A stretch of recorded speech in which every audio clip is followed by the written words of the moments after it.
USM!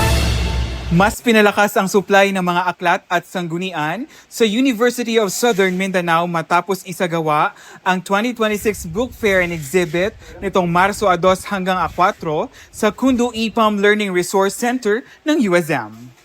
Binigyan ng tig 50,000 pesos ang bawat department ng colleges na pambili ng mga aklat na idaragdag sa koleksyon ng library. 11 book exhibitors naman ang lumahok at nagdala ng iba't ibang academic at professional titles na maaaring magamit sa iba't ibang kurso sa USM. Layunin ng aktibidad na matulungan ang mga program departments sa pagpili ng updated at akmang textbooks at references para sa kanilang mga estudyante. Ayon sa direktor ng KEP LRC, mahalaga ang direktang pakikipag-ugnayan ng mga guro sa mga publisher upang masigurong tugma sa kanilang curriculum ang mga librong bibilhin.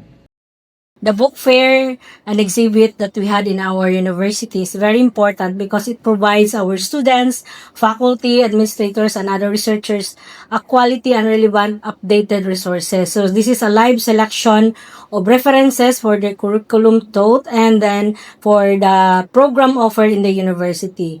With our collaboration with the exhibitors, this is also a partnership with them to have a dynamic and updated resources that align to the courses offered. So with that, we have a learning space between the learners and the providers to select what is the best for their curriculum offering in this university.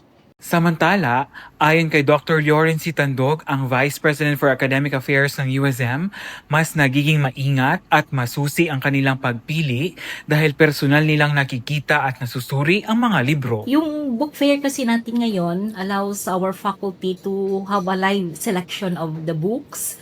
So, nakikita nila physically yung books at dahil maraming books available doon, pwede nilang i-compare yung different books, which is quite difficult kasi kung pupunta sila doon sa like Davao and the other bookstores, tingin ko medyo limited ang availability, and pangalawa, wala ring time yung faculty natin to choose the books that they need. So, yun yung advantage na meron tayong book fair.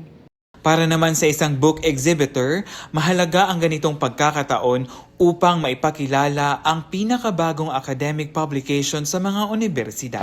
The purpose of conducting book fairs at the university is to allow your faculty and students to physically browse and evaluate the books intended for the respective college.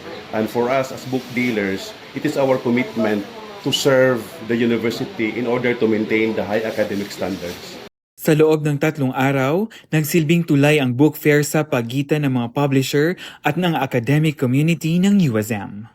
Dahil dito, patuloy na pinatitibay ng USM ang kalidad ng kanilang pagtuturo at pagkatuto sa pamamagitan ng mas pinayamang koleksyon ng mga aklat.